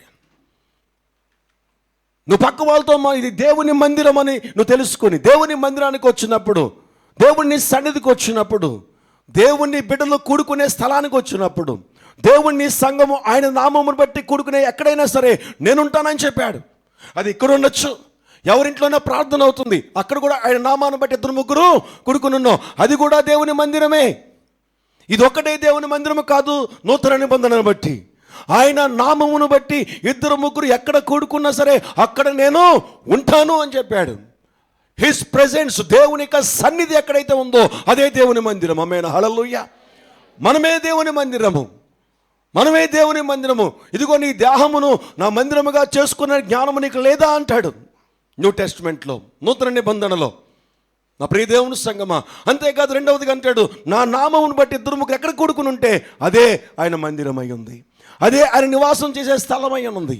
నువ్వు ఎక్కడికైనా ఒక ఇంటికి గృహ ప్రార్థనకి వెళ్తున్నప్పుడు, ఎక్కడికైనా ఒక పెళ్లి కార్యక్రమానికి దేవుని నామాన్ని బట్టి నువ్వు అటెండ్ అవుతున్నప్పుడు, లేదంటే ఇటు విధముగా శుక్రవారం కానీ ఆదివారం కానీ ఉపవాస ప్రార్థనలు కానీ నువ్వు దేవుని సన్నిధికి వచ్చినప్పుడు నీ నోటి మాటను బట్టి నువ్వు ఫలవంతముగా ఉండాలో ఫలవంతముగా ఉండవో దేవుడు నిర్ణయిస్తాడు. నా ప్రియ దేవుని సంగమా, నువ్వు దేవుని మందిరానికి వచ్చినప్పుడు ఇది ప్రార్థనా మందిరం అని పిలువబడాలని ప్రభువు చెప్తున్నాడు. నా మందిరము ప్రార్థనా మందిరం అనిపించబడాలి. ఇది ప్రార్థనా మందిరం అంటే ఏంటి తెలుసా? దేవునికి మాత్రమే ఆయన మందిరంలో స్థానము కావాలి. అది దేవుడు కోరుకునేది. నువ్వు ఇంటి దగ్గర ఏం మాట్లాడుకుంటావో నీ ఇష్టం, ఫోన్లో మాట్లాడుకుంటావో పక్కింటి వాళ్ళతో మాట్లాడుకుంటావో నీ ఇష్టం. బట్ ఎప్పుడైతే నువ్వు దేవుని మందిరం దగ్గరికి వస్తావో నీ నోటి మాట జాగ్రత్తగా లేకపోతే అదే నీ పనికిరాని తీగ. అందుకే నువ్వు ఫలించడం లేదు. ఎక్కడైనా ఎలాగైనా మాట్లాడినా ఊరుకోడు, కానీ దేవుని మందిరంలోకి వస్తే అసలు ఊరుకోడు. నా ప్రియమైన దేవుని సంగమా, అందుకే నేను చాలామందితో అంటాను, దేవుని మందిరంలో ఫోన్లు కూడా తీయకండి అని చెప్తాను. ఎందుకంటే నువ్వు ఆయనకి ఇచ్చినటువంటి సమయం అది. ఇది దేవుని కొరకు నువ్వు ఇచ్చావు. వచ్చిన తర్వాత మళ్ళీ నీ ఫోన్ గీని పంచడానికి వీల్లేదు. అది ఎంత బలమైనటువంటి పని అయినా సరే పక్కన పెట్టేస్తే అది నీకు ఆశీర్వాదకరం. ఎందుకంటే కొన్నిసార్లు ఆ ఫోన్లోనే బయటికి వెళ్ళి ఇష్టం వచ్చినట్టుగా మాట్లాడవలసిన పరిస్థితి వస్తుంది. నీకు వస్తుంది. ఒకరోజు కాకపోతే ఒక్కరోజు అయినా సరే దేవుని మందిరంలోకి వచ్చినటువంటి నీవు ఆ ఫోన్లో రకరకాలుగా మాట్లాడవలసినటువంటి సిచ్యువేషన్స్ అపవాది తీసుకొస్తాడు. నా పైన దేవుని సంగమా, దేవుని మందిరంలోకి వచ్చినప్పుడు ఇతరుల గురించి చెడ్డ మాటలు మనం మాట్లాడకూడదు. దేవుని మందిరంకి వచ్చిన వెంటనే నువ్వు కూర్చోవాలి, కొంతసేపు ప్రార్థన చేసుకోవాలి, ఆరాధన కోసం సిద్ధపాటు కలిగి ఉండాలి. ఆరాధకులు రాగానే ఆరాధనలో నువ్వు ఏకీభవించాలి, స్తుతిలో ఏకీభవించాలి, కళ్ళు మూసుకుని హృదయం అంతటితో దేవుని ఆరాధించాలి. వాక్యం చెప్పే టైంకి ఒళ్ళు జాగ్రత్త పెట్టుకొని మనస్ఫూర్తిగా వాక్యం వినాలి. వాక్యం అయిపోయిన తర్వాత ప్రార్థనలో పశ్చాత్తాప ప్రార్థన చేయాలి. నిజమైనటువంటి ఆశీర్వాదంతో చివరి సమయంలో దేవుని సేవకులు ఆశీర్వాద ప్రార్థన, దేవుని దయందును మనుషుల దయందును వదిలే ఆశీర్వాద ప్రార్థనలో మనస్ఫూర్తిగా నువ్వు అంగీకరించి అది అయిపోయిన తర్వాత మనస్ఫూర్తిగా అందరికీ వందనాలు చెప్పి, బాగున్నారా, నేను మీ కొరకు ప్రార్థన చేస్తున్నాను, నా కొరకు మీరు ప్రార్థన చేయండి అని చెప్పి మంచి మనసుతో నువ్వు వెళ్తున్నట్లయితే అది నీ ఫలవంతమైన జీవితము. కానీ అలాగుండట్లేదు సంఘాలు. దేవుని మందిరాలు అలాగుంటలేదు. మందిరంలోకి వచ్చిన వెంటనే కూర్చున్న వెంటనే అమ్మలక్కల యొక్క మాటలు, వాళ్ళ మాటలు, వీళ్ళ మాటలు, ఆ వ్యాపారం మాటలు, చుట్టాల మాటలు, బంధువుల మాటలు, స్నేహితుల మాటలు, వారి మాటలు, వీరి మాటలు, అదే నీ యొక్క పనికిరాని తీగ. దేవుని మందిరానికి వచ్చావు, నువ్వు దేవుని సన్నిధికి వచ్చావు ఆయనతో ఏకీభవించడానికి, ఆయనతో ఫలించడానికి, క్రీస్తులో బలపరచబడడానికి ఏర్పరచబడిన సంఘం ఇది. క్రీస్తు సంఘము క్రీస్తు శరీరమై ఉన్నది. ఆయన శరీరంలో పాలిభాగస్తులు అవ్వడానికి, ఆయనలో ఉన్నటువంటి అనాయింటింగ్, ఆయనలో ఉన్నటువంటి అభిషేకము, ఆయనలో ఉన్నటువంటి శక్తి ప్రభావం పొందుకోవడానికి దేవునికి ఒక సంఘాన్ని ఇచ్చాడు. ఆ సంఘంలో ఆయన పనిచేస్తూ ఉంటాడు. అక్కడ కూర్చుని దేవునికి ఇష్టం లేని ద్వేషపు మాటలు మాట్లాడుతూ అదే మందిరానికి వచ్చి కూర్చొని, దేవుని మందిరమా ఇది? నీ ఇల్లా? దేవుని సన్నిధాని ఇల్లా? దేవుని సన్నిధికి వచ్చినప్పుడు, ఆ సమయానికి వచ్చినప్పుడు నువ్వు చక్కగా కళ్ళు మూసుకుని ప్రార్థన చేసుకోవాలి కదా. పిచ్చపాటి కబుర్లా స్త్రీల ప్రార్థనకు వస్తావు. స్త్రీల ప్రార్థనకు వచ్చినప్పుడు ప్రారంభించడానికి ముందు లోపలికి అడుగు పెట్టి వెంటనే ఇది దేవుని మందిరము కదా అని కూర్చుని ఏం చేయాలి? ప్రార్థన చేయాలి. చెయ్యం. లేనిపోని ఊర్లో కబుర్లన్నీ కూర్చుని అక్కడ డిస్కషన్ పెడతారు. శుక్రవారం ప్రార్థనకు వస్తారు. శుక్రవారం ప్రార్థనకు వచ్చి ఇంకా ప్రారంభించలేదంటే లేనిపోని కబుర్లన్నీ. జాగ్రత్త, బైబిల్ చెప్తుంది, నువ్వు దేవుని మందిరానికి వచ్చినప్పుడు దేవుని సన్నిధిని అనాలోచనగా పలుకుటకు నీ హృదయము త్వరనిగా నీ నోటిని చెప్పాలి నీ నోటిని కాచుకో. లేకపోతే నువ్వు ఫలించవు. నీ నోటి మాట పనికిరాని తీగగా నీలో పనిచేస్తూ ఉంటుంది. దేవుని సన్నిధికి వచ్చినప్పుడు ఇతరుల గురించి చెడు మాటలు, ఇతరుల గురించి చెడు సమాచారము, ఇతరుల గురించి చెడు మాటలు, నేనంటాను దేవుని మందిరంలో కాదు నువ్వు మాట్లాడవలసింది. ఇది ఆయనకి ఇచ్చినటువంటి సమయము, ఆయనకి ఇచ్చినటువంటి స్థలము. ఆయన సమయాన్ని నువ్వు లేనిపోని మాటలకు తీసుకోవడానికి అవకాశం లేదు. బైబిల్ అంటుంది ఇది వ్యాపారపు ఇల్లు కాదు. ఇది వ్యాపార ఇల్లు కాదు. ఇక్కడ కాదు మనీ ట్రాన్సాక్షన్స్, ఇక్కడ కాదు నీ బంధువుల గురించి మాట్లాడుకోవడాలు, ఇక్కడ గురించి కాదు నీ స్నేహితుల గురించి మాట్లాడుకోవడాలు. నా ప్రియ దేవుని సంగమా, నువ్వు దేవుని సన్నిధికి వచ్చినప్పుడు నువ్వు దేవునికి మాత్రమే ప్రాధాన్యత ఇవ్వాలి. నీ నోటి మాట దేవుణ్ణి మాత్రమే గణపరచాలి. నీ నోటి మాట దేవుణ్ణి మాత్రమే స్తుతించాలి. నీ నోటి మాట దేవుణ్ణి మాత్రమే మహిమపరచాలి. బైబిల్ అంటుంది, అప్పుడు ఆ సన్నిధిలో, ఆ సహవాసములో నీవు ఫలించే అభిషేకాన్ని ప్రభువు నీకు ఇస్తాడు. ఆయన దర్శనాలు నీకు ఇస్తాడు, నీకు నూతనమైన శక్తిని ఇస్తాడు, ఆ ఆరాధనలో నూతనమైన స్వస్థతని ఇస్తాడు, ఆ వాక్యం సమయంలో నీ హృదయాన్ని కదిలించి నీ ఎముకలకు బలమునిస్తాడు. ముగింపు ప్రార్థన ఆశీర్వాదములో నీకు ఎక్కడైతే వ్యతిరేకతలు ఉన్నాయో, అవి బలహీనపరిచే ఉన్నాయో, అవి బలముగా నీ జీవితంలో కలగడానికి అడుగు బయట పెట్టినప్పటి నుంచి దేవుని కార్యాలు ప్రారంభించబడతాయి. జరుగుతున్నాయా? దేవుని సన్నిధికి వస్తున్నావు, ఏం మాట్లాడుతున్నావు? దేవుని మందిరానికి వస్తున్నావు, ఏం మాట్లాడుతున్నావు? ఇతరుల గురించి, ఆ అక్కలాగా, ఈ అక్కలాగా, ఈ చెల్లెల్లాగా, ఆ చెల్లెల్లాగా, ఆ తమ్ముడిలాగా, ఆ కుటుంబంలాగా, ఈ కుటుంబం ఎక్కడా? చెప్పాలి, ఎక్కడా? దేవుని మందిరములో, దేవుని సన్నిధిలో. బైబిల్ అంటుంది, దేవుని మందిరానికి వచ్చినప్పుడు నీ నోటికి ప్లాస్టర్ వేసుకో, నీ నోటిని కట్టుకునిరా, నీ నోటిని జాగ్రత్తగా పట్టుకునిరా. ఇంకా ఒక్కసారి లోపలికి వచ్చిన తర్వాత దేవునితో నేను మాట్లాడాలి, దేవుని మాత్రమే ఘనపరచాలి, దేవుని మాత్రమే స్తుతించాలి. దేవునికి ఇష్టం లేని ద్వేషపు మాటలు, దేవునికి ఇష్టం లేనటువంటి అబద్ధపు మాటలు, దేవునికి ఇష్టం లేనటువంటి మోసకరమైన మాటలు, దేవునికి ఇష్టం లేనటువంటి అసహ్యకరమైన మాటలు నువ్వు దేవుని మందిరానికి వచ్చినప్పుడు నీ పక్క వాళ్ళతో మాట్లాడితే దేవుడు ఊరుకోడు. అదే నీ ఫలవంతమైన జీవితానికి అడ్డు. నీ నోటి మాట. నా ప్రియ దేవుని సంగమా, బైబిల్ చెప్తున్నటువంటి మాట, బుద్ధిహీనుల నోటి మాటలట ఇతరులను బాధ పెట్టే కఠినమైన మాటలుగా ఉంటాయట. బుద్ధిహీన మాటలు ఎలాగుంటాయి? ఇతరులను బాధ పెట్టే కఠినమైనటువంటి మాటలుగా ఉంటాయి. నువ్వు దేవుని మందిరానికి వచ్చినప్పుడు, దేవుని సన్నిధికి వచ్చినప్పుడు, ఒక దేవుని పని కొరకు నువ్వు బయలుదేరుతున్నప్పుడు నీ కన్వర్సేషన్ ఎలాగుంటుంది? మీ కన్వర్సేషన్ ఎలాగుంటుంది? దూషించుకుంటూ వెళితే నువ్వెంత దేవుని పని చేసినా, నువ్వెంతగా దేవుని సన్నిధికి వెళ్ళి ఆరాధన చేసినా, బైబిల్ చెప్తున్నటువంటి మాట జాగ్రత్తగా వినండి, అది నీ పనికిరాని తీగ. నీ నోటిని జాగ్రత్తగా పెట్టుకుని దేవుని సన్నిధిలోకి రావాలి. నీ నోటిని జాగ్రత్తగా పట్టుకుని దేవుని పని చేయాలి. నీ నోటిని జాగ్రత్తగా పట్టుకుని నీకున్నటువంటి పరిస్థితులకు ప్రభావంతో లేకుండా నువ్వు జాగ్రత్తగా వెళ్ళాలి. నా ప్రియ దేవుని సంగమా, సువార్తకు వెళ్తారు ఎవరి నామాన్ని బట్టి? ఆయన నామాన్ని బట్టి ఇద్దరు ముగ్గురు కలిసి ఉంటే అక్కడ ఉంటానన్నాడా? అంటే వ్యాన్లో దేవుని సన్నిధి ఉందా లేదా? ఆ వ్యానే దేవుని మందిరం. ఆ రోజు ఆ వ్యానే దేవుని మందిరం. ఏం మాట్లాడతావు వ్యాన్లో? ఏం మాట్లాడుకుంటూ వెళ్తారు? ఎటువంటి మాటలు ఉంటాయి? ఎలాంటి మాటలు ఉంటాయి? ఎలాంటి కోపాన్ని చూపిస్తావు? ఎలాంటి ద్వేషాన్ని చూపిస్తావు? ఎలాంటి దోషాన్ని చూపిస్తావు? కారులో 5 వెళ్తారు. 5 ఎవరి నామాన్ని బట్టి వెళ్తున్నారు? దేవుని నామాన్ని బట్టి వెళ్తున్నావు. నా నామమును బట్టి 2 3 ఉంటే అక్కడ ఎవరు ఉంటారు? ఇప్పుడు ఆ ప్రయాణంలో దేవుని మందిరం ఏంటి? ఆ సమయంలో దేవుని చెప్పాలి. ఆ టైంలో దేవుని సన్నిధి ఎక్కడుంది? కారులో ఉంది. ఇక్కడ బైబిల్ చెప్పినటువంటి మాట దేవుని సన్నిధి అన్నాడు, దేవుని మందిరం అనలేదు. హిస్ ప్రెజెన్స్ ప్రసంగంలో చెప్పినటువంటి మాట దేవుని సన్నిధిని అంటున్నాడు.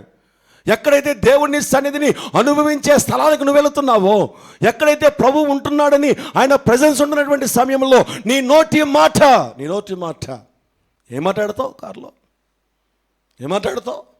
వారిలాగా, వీరిలాగా, వీరిని బట్టి ఇలా జరిగింది, వారిని బట్టి ఇలా జరిగింది, ఏంటో ఈ పాస్టర్ గారు, లేదంటే ఏంటో ఆ విశ్వాసి, ఈ విశ్వాసి, ఆ విశ్వాసిలాగా, ఈ విశ్వాసిలాగా, నువ్వు నోర్మి, నువ్వు మాట్లాడుకో, నువ్వు నాకు చెప్పేదానివి అయిపోయావా, నువ్వు మాట్లాడేదానివి అయిపోయావా, నువ్వు మాట్లాడేవాడివి అయిపోయావా? ఎక్కడ ఫలిస్తావు నువ్వు?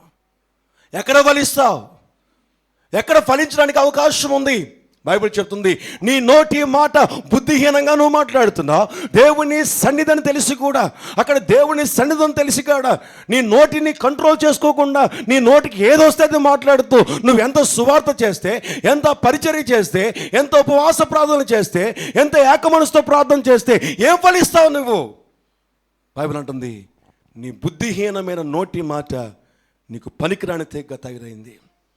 అది రోజు రోజుకి ఎదుగుతూనే కానీ ఉంది, కానీ అది పెరికి వేయడానికి దేవునికి నువ్వు ఇవ్వటం లేదు, ప్రభుకు అవకాశం ఇవ్వటం లేదు. దేవుని సన్నిధిలో నీ నోటిని ఏం చేయాలి? నీ నోటిని ఏం చేయాలి? నువ్వు కాచుకోవాలి. నీ నోటిని కాచుకోవాలి. నీ కోపము నోటి మాట ద్వారా బయట వారిని బాధ పెట్టేదిగా లేకుండా నువ్వు చూసుకోవాలి. నీ కోపము దేవునికి వ్యతిరేకముగా ఉన్నట్టుగా నువ్వు చూసుకోవడానికి వీలు లేదు. నా ప్రియమైన దేవుని సంగమా, దేవునికి అనుకూలముగా నీ నోటి మాట క్షేమాభివృద్ధి కలిగించేదిగా ఉండాలి. బుద్ధిహీనుడి యొక్క మాట ఎలాగుంటాడో తెలుసా? నిర్లక్ష్యంగా ఉంటుంది. ఎలాగుంటుందట? నిర్లక్ష్యంగా, లెక్కలేనితనంగా మాట్లాడతాడట. బుద్ధిహీనుడి యొక్క మాట ఎప్పుడన్నా మీరు గమనిస్తే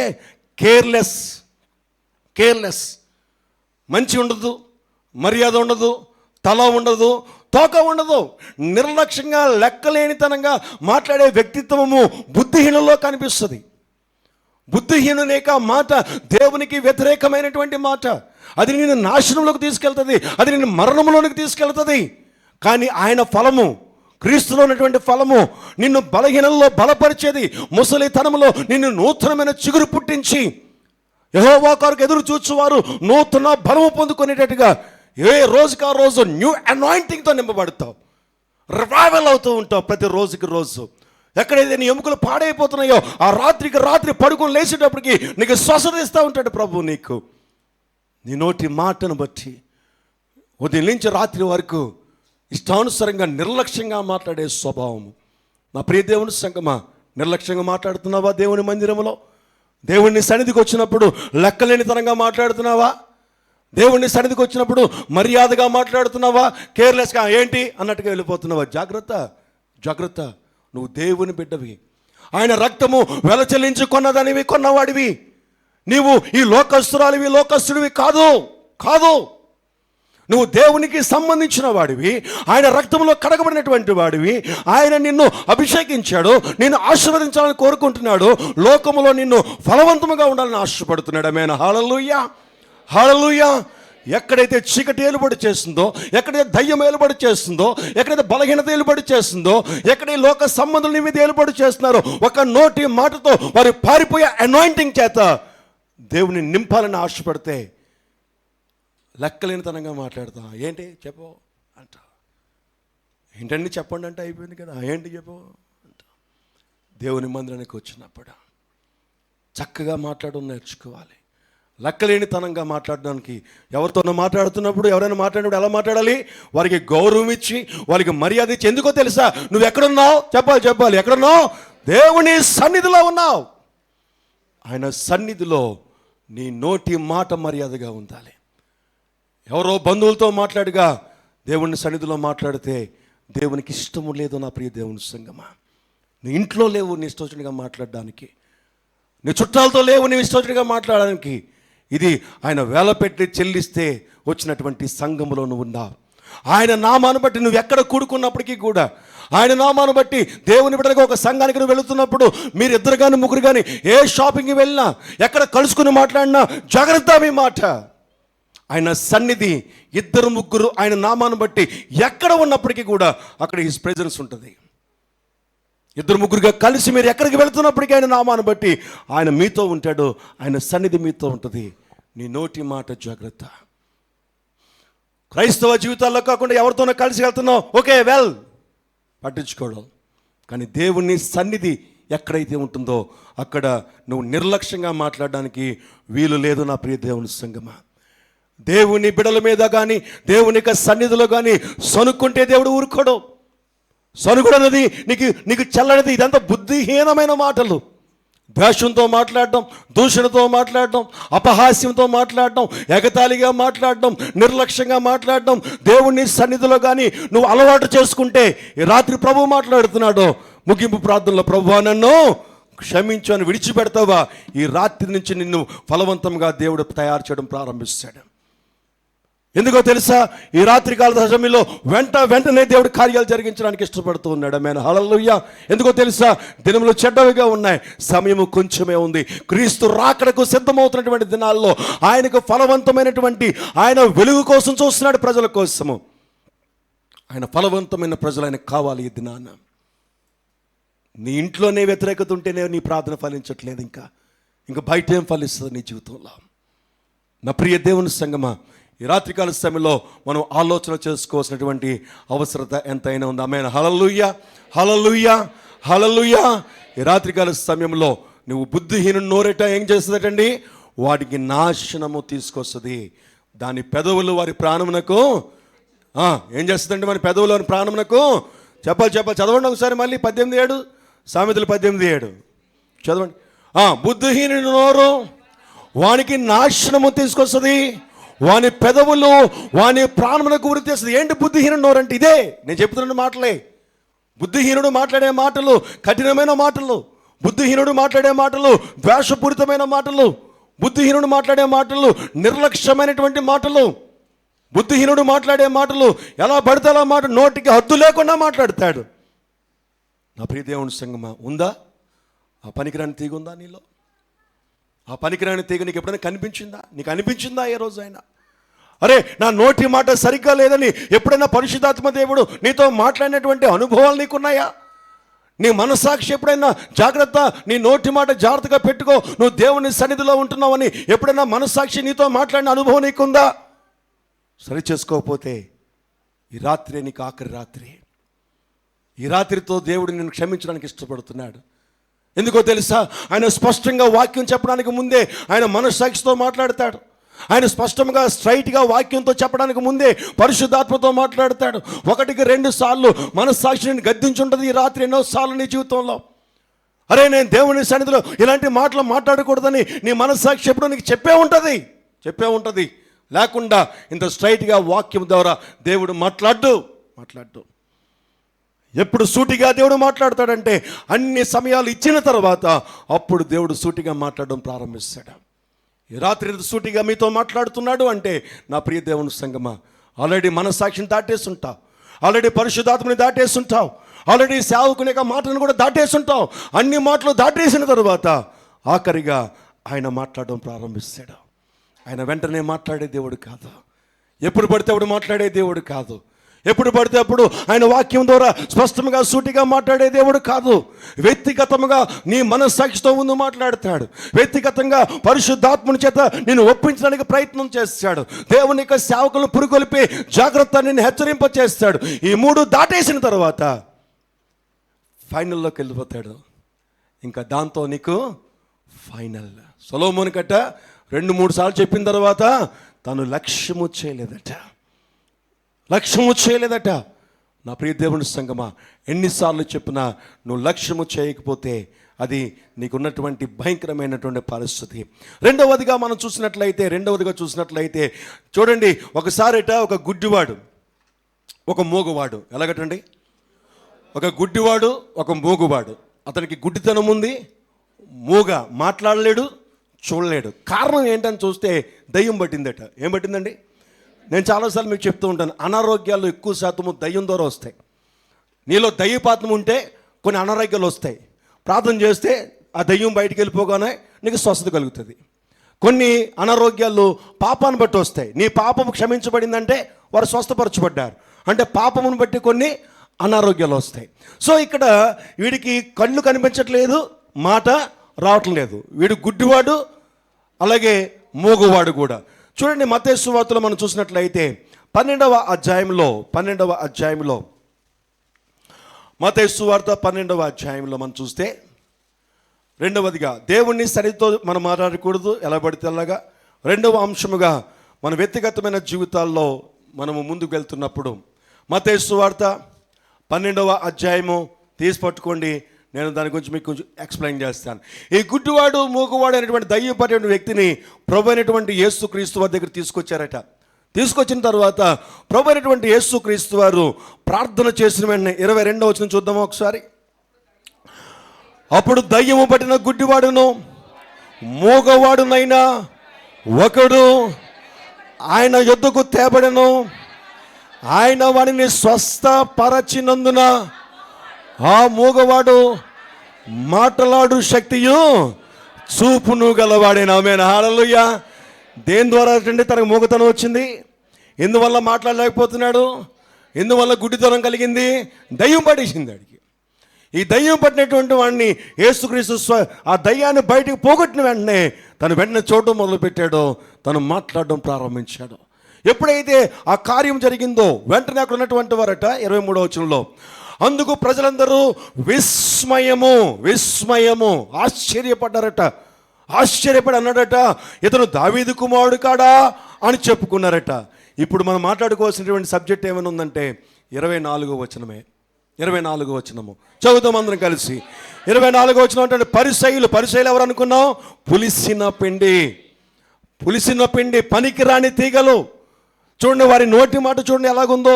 పరిసయ్యులు ఆ మాట విని, వీడు దయ్యములకు అధిపతి అయిన బెయల్జెబూలు వలన దయ్యములు వెళ్ళగొట్టుచున్నాడని, మరి ఎవరి వలన కాదు అనిరి. యాక్చువల్గా ప్రభు అనేటువంటి యేసుక్రీస్తు బెయల్జెబూలు అనేటువంటి ఒక దయ్యముల యొక్క అధికారి చేత వదలగొట్టబడినటువంటి వాడా? కాదే. బైబిల్లో మనం చూసినప్పుడు ఈ బెయల్జెబూలు అనేటువంటి దయ్యము లేదంటే దేవత పాత నిబంధన కాలం నుంచి ఉన్నాడు. పాత నిబంధన కాలం నుంచి కూడా ఈ బెయల్జెబూలు అనేటువంటి దేవత దయ్యానికి అధిపతిగా పూజించేవారు. దయ్యాలన్నిటికీ కూడా అనేకమైన దయ్యాలు ఉంటాయి కదండి. పిల్ల దయ్యాలు, పెద్ద దయ్యాలు, చీకటి దయ్యాలు, పెలుగు దయ్యాలు, మధ్యాహ్నం దయ్యాలు, రాత్రి దయ్యాలు, అర్ధరాత్రి దయ్యాలు, తెల్లవారుజాము దయ్యాలు, ముసలి దయ్యాలు, యవన దయ్యాలు, పిల్ల దయ్యాలు, అన్నీ చాలా ఉన్నాయి కదండి. ఈ దయ్యాల సమూహం అంతటికీ కూడా అధికారి, దయ్యముల యొక్క అధికారి. ఇతనికి మరొక పేరు ఉంది, ఏగల ప్రభు అంటాడు. ఏమంటారు? ఏగల ప్రభు అంటే ఏగలంతటికీ కూడా ఈ బెయల్జెబూలు అధికారి అనమాట. ఈగలకి ఏంజల్ లాంటిది అనమాట అండి. ఈగల యొక్క దేవత అని దీనికి పేరు. అంటే ఈగలు ఎక్కడికి వెళ్ళమంటే అక్కడికి వెళ్ళిపోతాయి. ఇది ఎక్కడ చెప్తే అక్కడికి. ఈగలు ఎక్కడికి వెళ్తాయి? సాధారణంగా చెడు దగ్గరికి వెళ్తాయి. ఏమండి, ఈగలు ఎక్కడ వెళ్తాయి చెప్పండి? అక్కడ టాయిలెట్స్ మీద లేదంటే ఒక బ్యాడ్ థింగ్స్ మీద ఎక్కువ వాళ్తూ ఉంటాయి. ఎందుకు ఈగలు వస్తే క్యాన్సర్, ఇది ఏమంటారు, డయేరియా వస్తుంది. ఎందుకు ఈగలు మంచి పదార్థం మీద వచ్చింది అనుకోండి, మంచి పదార్థం ఈగలు వాళ్ళనివ్వద్దు అంటారు. ఎందుకు ఈగల వాళ్ళని వద్దు అంటారు? మంచి పదార్థాల మీద ఈగలు వాళ్ళని ఈగలు కొట్టండి అంటారు. ఎందుకు ఈగలు తోలుకోవాల్సిన అవసరం ఏముంది? దోమలు తోలుకున్నట్టుగా దోమ కొడితే పోనీ ఏదో అనుకోవచ్చు. ఈగ వాలి వెళ్ళిపోద్ది కదా. ఈగ తినేదే అది మురికి కాలువల్లోని, అది టాయిలెట్స్లోని, అది పెంట కుప్పల మీద ఉండి అవన్నీ తిని బతుకుతూ ఉంటాయి. అవి తిరిగి ఎక్కడికి వస్తాయి? మనం తినే అన్నం మీద, మనం తినే కూరల మీద, మనం తినే ఫ్రూట్స్ మీద అది వాలింది అనుకోండి, ఆ కాలికి ఉన్నటువంటి ఆ చిన్నటువంటి చెడు పురుగులన్నీ కూడా ఆ రైస్ మీద వదిలేసి వెళ్ళిపోతాయి. మనం ఏం చేస్తాం? ఆయన తినేసి తినేస్తాం అంతే. మనం తినేస్తాం.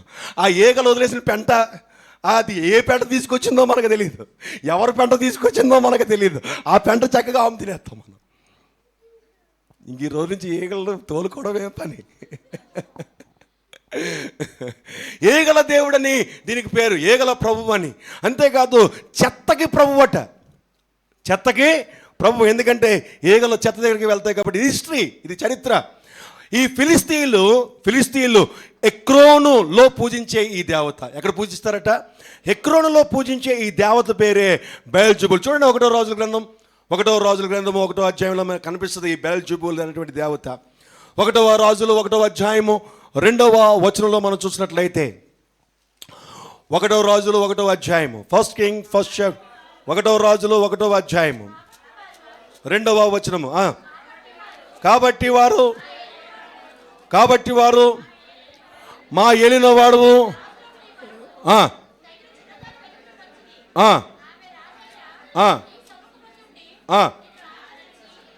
చాలండి, కాదు, సారీ 2వ రాజులు 2 కింగ్స్ 2వ రాజులు 1వ అధ్యాయము 1వ వచనం నుంచి చదువుదాం. 1-2 వచనాలు. ఎలాగండి? ఆహాబు మరణమైన తరువాత మోయాబీలు ఇశ్రాయేలు వారి మీద తిరగబడిరి.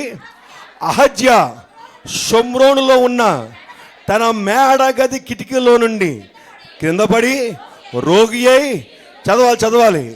మీరు ఎక్రోను దేవతయగు బయల్జెబూబు యువతకు పోయి ఈ వ్యాధి పోగొట్టుకుని నేను స్వస్థపడుతున్నా లేదో విచారించుడని ఆ దూతలను పంపగా యెహోవా దూత తిష్బీడని ఏలీయాతో ఎలాగో సెలవిచ్చెను.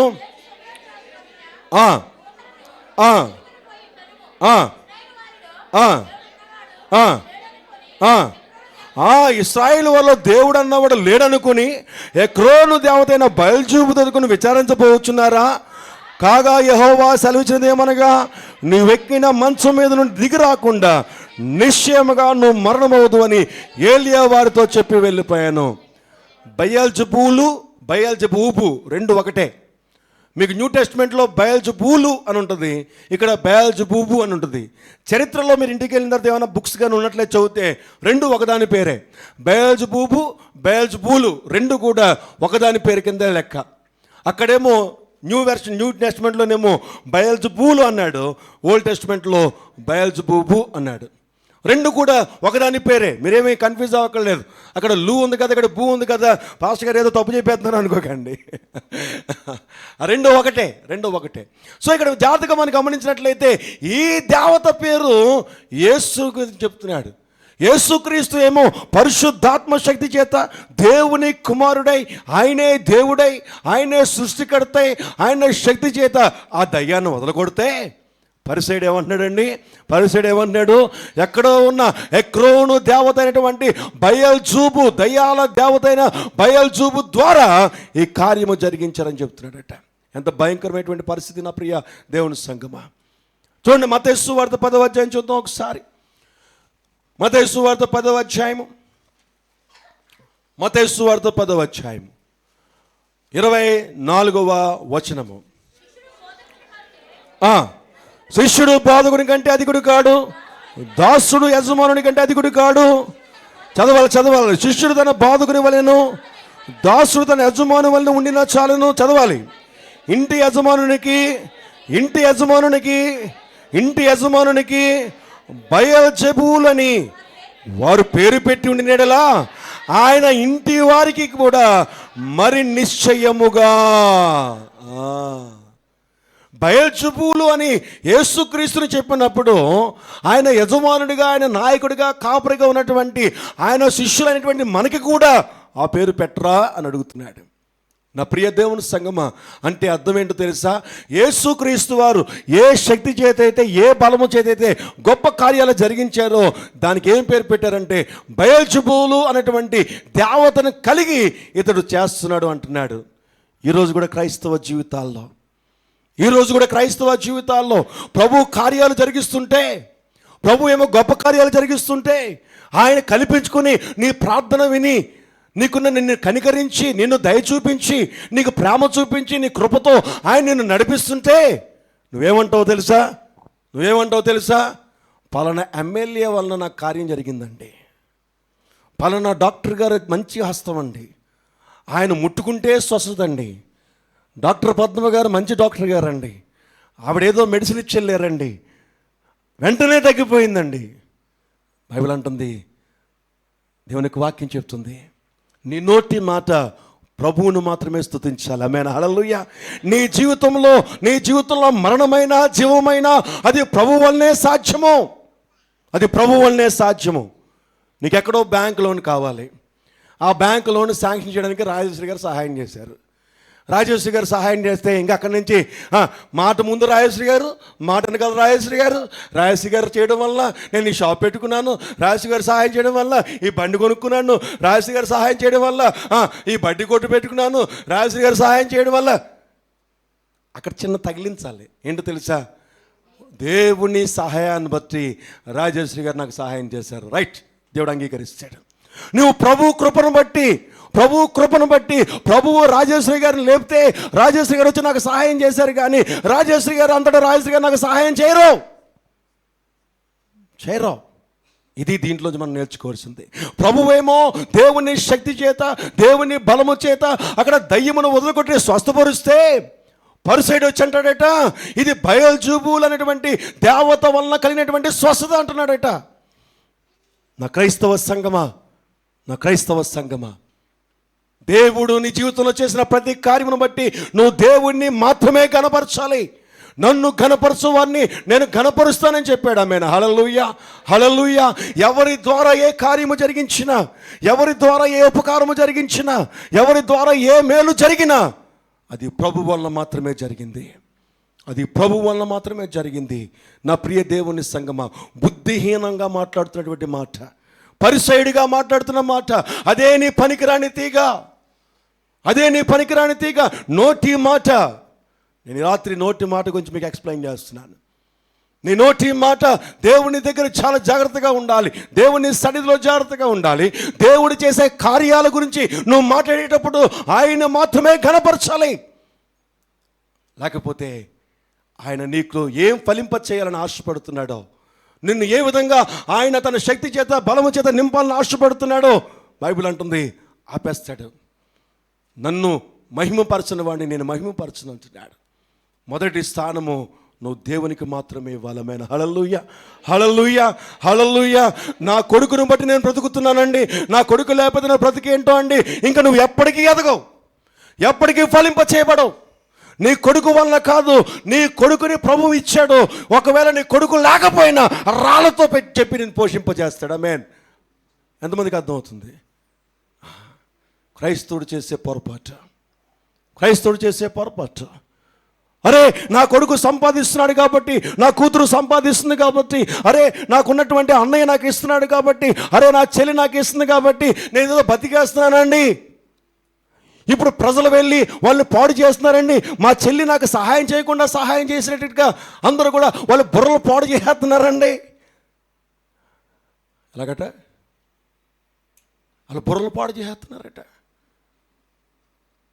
ఇస్సాకు చక్కగా వాళ్ళ అమ్మగారిని చూస్తున్నాడు అనుకుందాం. మెడిసిన్స్ అన్నీ తీసుకొస్తాను అనుకున్నాడు.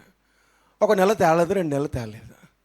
తేపోయేటప్పటికి ఇస్సాకుని ఎవడో పాడు చేసాడు, ఇస్సాకుని ఎవరో చెడు చేశారు, తన మనసును పాడు చేశారు కాబట్టి ఆడు పాడైపోయాడు. కాదు కాదు కాదు కాదు నా ప్రభువు చెప్పాలి నా ప్రభువు నా కొడుకైన ఇస్సాకు ద్వారా కొంత సహాయం చేశాడు. ఇప్పుడు నా ప్రభువుకి ఇస్సాకు ద్వారా సహాయం చేయడానికి ఇష్టం లేదు. ఇప్పుడు వేరొకరి ద్వారా నాకు సహాయం చేస్తాడు. ప్రభువా నాకు సహాయం ఎక్కడి నుంచి వస్తుంది? ఇది ఎలాగుంది, అది ఎలాగుంది? ఏమా కుమారి గారు, అది ఎలాగుంది, ఇది ఎలాగుంది? కానీ మనం ఎవరైతే సహాయంగా నిలబడ్డారో వారి మీదే ఆధారపడటం లేదా? నేను చెప్పండి. ఎవరైతే నా ప్రభువు నాకు ఈ ఉద్యోగం ఇచ్చాడు, చెప్పండి, నా ప్రభువు నాకు ఈ ఉద్యోగం ఇచ్చాడు, నేను బ్రతకడానికి తగిన సామర్థ్యము కలిగించిన దేవుడు నా దేవుడే. ఇప్పుడు ఉద్యోగము తీసేయడానికి చాలామంది పన్నాగాలు పన్నుతున్నారు. పన్నాగాలు పన్నడానికి ఎవరు అవకాశం ఇచ్చారు? చెప్పాలి. ఎవరు అవకాశం ఇచ్చాడు? దేవుడే నాకు అవకాశం ఇచ్చాడు కాబట్టి ఉంటే ఉంచుతాడు, లేకపోతే తీసేస్తాడు. నా ప్రభువుకే మహిమ కలుగునుగాక. ఇది ఎలాగుంది, అది ఎలాగుంది? ఒకవేళ ఇలాంటి ఆలోచన నీకు రాలేదనుకో, ప్రభువునే ఘనపరిచే ఆలోచన నీకు రాలేదనుకో, ప్రభువును ఘనపరిచే నోటి మాట నీకు రాలేదనుకో, నీ నోట్లోంచి ఏమొస్తుంది తెలుసా? ద్వేషం వస్తుంది, దూషణ వస్తుంది, వ్యతిరేకత వస్తుంది, కోపం వస్తుంది. కోపం మాటలు మాట్లాడుతావు, బూతు మాటలు మాట్లాడుతావు, వ్యతిరేకమైన మాటలు మాట్లాడుతావు, ఇష్టానుసారంగా మాట్లాడుతావు. పాపం మీద పాపము, తప్పు మీద తప్పు. నీ నోటి మాటలు హద్దు లేకుండా వెళ్ళిపోతాయి. నేనంటాను, నా ప్రభువుతో నేనున్నాను. ఏదైనా నా ప్రభు ద్వారానే. ఆయన అనుమతి లేకుండా ఆయన నన్ను తన అరచేతిలో చెక్కుకున్నాడు. ఆయన తన భుజాల మీద ఎత్తుకుని తీసుకువెళ్తున్నాడు. ఏమో నా ప్రభు ఎందుకు ఇచ్చాడో. సహాయం చేసినా నా ప్రభువుని బట్టి సహాయం కలిగింది, వ్యతిరేకత కలిగినా నా ప్రభువుని బట్టి వ్యతిరేకత కలిగింది. ఎందుకో తెలుసా? నేను నా ప్రభువు చేతిలో ఉన్నాను. ఆమేన్. హల్లెలూయా, హల్లెలూయా.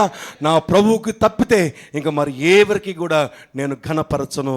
నీ నోటి మాట ఎలాగుండాలో తెలుసా నా ప్రియ దేవుని సంగమా? అంతేకాదు మనం ఎవరికైనా ఏదైనా సహాయం చేసామనుకోండి, ఎవరికైనా ఏదైనా సహాయం చేశాననుకోండి, నేను ఇంత సహాయం చేశాను గుర్తులేదా? లక్ష్మి, ఇంత సహాయం చేశాను నీకు గుర్తులేదా అంటే అవదు. ఒకవేళ వాళ్ళు వచ్చి పాస్టర్ గారండి చాలా సహాయం చేశారంటే, ఏముందలేమా నేను చేశానులే, అలా చేస్తూ ఉంటానులే అన్నాను అనుకో, నా పని అయిపోద్ది. ఇక్కడ నేనేం చెప్పాలి? అప్పుడు చెప్పాలి. ఇప్పుడు మీరు చెప్పండి, నేనేం చెప్పాలి? ఇప్పుడు లక్ష్మి వచ్చి పాస్టర్ గారండి ఏం చేసింది లేదులేండి, నేనేమైనా ఊరికినా అంటున్నాను, ఎదురు కనిపించింది, మధ్యలో లక్ష్మి పేరే మాట్లాడలేదని ఎదురుగా కూర్చుంది. సంఘం పునాది నుంచి ఉన్నవాడి, అందుకనే ఆవిడ పేరు ఈ మధ్యలో మాట్లాడలేదు, అందరి పేర్లు మాట్లాడుతున్నామని ఆ లక్ష్మి పేరు పలికిన నోట్లో నుంచి. ఆమేన్, హల్లెలూయా, హల్లెలూయా. మొట్టమొదటి సంఘం ప్రారంభించినప్పుడు ఉన్నటువంటి తల్లి తను. ముగ్గురే, తను, జయశ్రీ గారని, ఇందిరా గారని, వెంకటేశ్వర గారని, నలుగురే. అందరూ వెళ్ళిపోయారు, ఆవిడ మాత్రం అలాగే ఉన్నారు. Praise lord. వెంకటేశ్వర గారు ఉన్నారు. వీళ్ళే మా సంఘం, ప్రారంభ సంఘం, ఇంకెవరు లేరు. చాలా కాలం వీళ్ళతోనే సంఘం నడుచుకున్నాం. ఎంత భయంకరమైన పరిస్థితో వాళ్ళకి తెలుసు, మాకు తెలుసు. ఇంకెవ్వరు లేరు. వాళ్ళ దగ్గర ఏముండి లేదు, మా దగ్గర ఏమీ లేదు. చాలా భయంకరమైన పరిస్థితి. సార్ జాగ్రత్తగా మనం గమనించినట్లయితే ఇప్పుడు తను వచ్చి పాస్టర్ గారండి చాలా సంతోషం పాస్టర్ గారు, మీరు చేసా పర్లేదులే, నీకు చెయ్యాలనిపించింది చేశాను అంటే ఆయన చూస్తాడు, అవునరా ముందు నీకు ముసళ్ళ పండుగ ముందు అంటాడు. ఇప్పుడు నేనేం చెప్పండి? అమ్మ నాదేమీ చెప్పాలి. అమ్మ నాదేమీ లేదు, ప్రభువును బట్టి నేను చేయగలిగాను. ఆమేన్, హల్లెలూయా. నేను నీకు చేసినట్టు కాదు, ప్రభువే నా ద్వారా నీకు చేయించాడు. మహిమ ఘనత ప్రభువుకు మాత్రమే చెల్లాలి, నాకు కాదు అని చెప్పినప్పుడు నేను ఇంకొక ఇద్దరికి సహాయం చేయడానికి ప్రభువు నాకు సహాయం చేస్తాడు. ఇంకో ముగ్గురికి సహాయం చేయడానికి దేవుడు నన్ను దీవించడం మొదలు పెడతాడు, నన్ను ఫలవంతంగా చేయడానికి మొదలు పెడతాడు. అంతేగాని ఒక 2 రూపాయలు ఇచ్చి 2 లక్షల వరకు డబ్బు కొట్టేసుకోవడం కాదు కదండి. క్రైస్తవ జీవితంలో అది పనిచేయదు. నువ్వు ఇచ్చావా, ప్రభుని మనడు సహాయం చేసావు, అక్కడితో ఏమైపోవాలి, నీకు ప్రభుకి అయిపోయింది. ఆయన నీకు కావాల్సిన సహాయం తర్వాత ఎప్పుడో నీకు చేస్తాడు, ఫినిష్.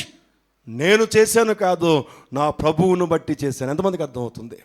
చూడండి, అక్కడ ప్రభువు దేవుని శక్తిని బట్టి కార్యాలు జరిగితే, ఆయన ఆత్మను బట్టి కార్యాలు జరిగితే, ఆ దయ్యం కలిగినటువంటి పట్టినటువంటి వాడిని, ఆ మూగవాడిని, ఆ గుడ్డివాడిని, దయ్యాన్ని వదలగొట్టడానికి కారణము హిస్ పవర్. దేవుని యొక్క శక్తి చేత, బలము చేత, ఆత్మ చేత గొప్ప కార్యం జరిగిస్తే వాళ్ళు ఏం చెప్పారట? బయల్జెబూబు అనేటువంటి దేవత ద్వారా, దయ్యముల అధిపతి అయినటువంటి బయల్జెబూబు ద్వారా దైవం కలిగిందని చెప్పారు. నా ప్రియమైన దేవుని సంగమా, మత్తయి సువార్త 13వ అధ్యాయం చూసుకుని మనం ముగించుకుని ప్రార్థన చేసుకుందాం. మత్తయి సువార్త 13వ అధ్యాయము 36, 37 వచనాలు. మత్తయి సువార్త 13వ అధ్యాయం, మత్తయి సువార్త 13వ అధ్యాయము 36వ వచనము, 37వ వచనము. అప్పుడు ఆయన జనసమూహాలను పంపివేసి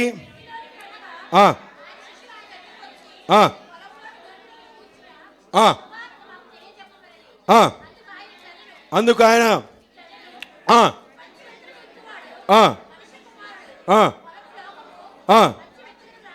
కాదు 12వ అధ్యాయం, సారీ 12వ అధ్యాయం తీయండి. మత్తయి సువార్త 12వ అధ్యాయము 36వ వచనము, 37వ వచనం చదవండి. చెప్పాలి, గట్టిగా చెప్పాలి ఒకసారి, మళ్ళీ చెప్పాలి ఒకసారి. నేను మీతో చెప్పినది ఏమనగా, మనుషులు పలుకు ప్రతి వ్యర్థమైన ప్రతి మాటను గూర్చి విమర్శ దినమున లెక్క చెప్పవలసి ఉండను. నీ మాటను బట్టి నీతిమంతుడు అని తీర్పు పొందుదువు, నీ మాటను బట్టివే అపరాధి అని తీర్పు పొందుదువు. లేచి నుంచుందాం, ప్రార్థన చేసుకుందాం. ఈ రాత్రి ప్రభు నీతో ఏమైనా మాట్లాడితే, ఈ రాత్రి నిష్పక్షపాతంగా ధైర్యంతో 2 చేతులు పైకి చాపి నీ మనస్సాక్షిని చంపుకోకుండా ఈ రాత్రి నిజంగా ప్రభు నాతో మాట్లాడి నువ్వు అనుకుంటే, నీ నోటి మాట గురించి జాగ్రత్తగా ఉండమని ప్రభు నీతో ఏమైనా మాట్లాడితే, నీ 2 చేతులు పైకి చాపి యథార్థమైన హృదయంతో మంచి మనస్సుతో, నా ప్రభువు కరుణావాత్సల్యములు కలవాడు, నా ప్రభువు కరుణావాత్సల్యములు కలిగిన వాడు, నా చేతులు ఎత్తి నేను క్షమించమని ప్రార్థన చేస్తే, ఈ రాత్రి ఆ నోటి మాటని పనికి రాని తీగను కట్ చేస్తాడో నేను ఫలిస్తాను అన్ను నమ్మితే, ఈ రాత్రి నీ నోటి మాట గురించి నువ్వు ప్రార్థన చేస్తావా? ఈ రాత్రి కాల సమయంలో యథార్థంగా నువ్వు ప్రార్థన చేస్తావా? నీ నోటి మాటను బట్టి నువ్వు ఫలవంతముగా ఉండడానికి అడ్డుందని ప్రభు మాట్లాడుతున్న మాట. ఈ రాత్రి దేవుణ్ణి సన్నిధికి వచ్చినప్పుడు దేవుని సన్నిధిలోనూ ఉంటున్నప్పుడు, దేవుని సన్నిధిలోనూ వెళ్తున్నప్పుడు, దేవుని పనిలోనూ వెళుతున్నప్పుడు, దేవుని పరిచయంలోనూ ఉంటున్నప్పుడు నీ నోటి మాట ఎలాగుంటున్నాయి? నీ నోటి మాట దేవుణ్ణి గణపరిచేదిగా ఉంటుందా? లోకానుసారమైన మాటల చేతను వెళుతున్నట్లయితే బైబిల్ చెప్తుంది, రాత్రి అదే నీ పనికిరాని తీగ ప్రభువుకు అప్పగిస్తే రాత్రి నిన్ను పవిత్రపరుస్తాడు, నిన్ను పరిశుద్ధపరుస్తాడు. ఆ నోటి మాట ద్వారా ఎక్కడైతే నీకు శాపం వెంటాడుతుందో, ఆ నోటి మాట ద్వారా నీ ఫలవంతమైనటువంటి జీవితానికి అడ్డు ఏర్పడిందో, ఈ రాత్రి నీ చేసిన ప్రార్థన ద్వారా అది దేవుడు తీసివేయునుగాక. కానీ యథార్థంగా నువ్వు ప్రార్థన చేయాలి, యథార్థంగా నువ్వు ప్రార్థన చేయాలి. రాత్రి నిజముగా నువ్వు ప్రార్థన చేస్తే ఏదో వచ్చామా వెళ్ళిపోయాం అనుకుని వెళ్ళిపోతే ఈ 40 దినాలు నీకెందుకు పనికిరావు.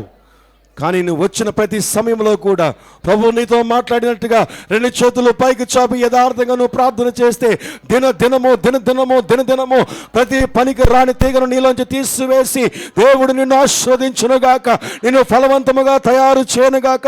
ఈస్టర్ మహోత్సవానికి పునరుద్ధానమైన అభిషేకము నీ మీదకి దిగివచ్చునుగాక. ఈచ్ అండ్ ఎవ్రీడే ప్రతి దినము ఒక్కొక్క పనికి రాని తీగ నీలోంచి ప్రభు తీసివేస్తుంటుండగా నువ్వు అంగీకరించు. ప్రార్థన చేస్తావా? అయా నన్ను క్షమించు, నా నోటి మాట నిన్ను ఘనపరిచేదిగా లేదయ్యా, నిన్ను మహింపరిచేదిగా లేదయ్యా. నా నోటికి, నా హృదయానికి, నా ఆలోచనలకి ఎలా అనిపిస్తే అలా నేను మాట్లాడుతున్నాను.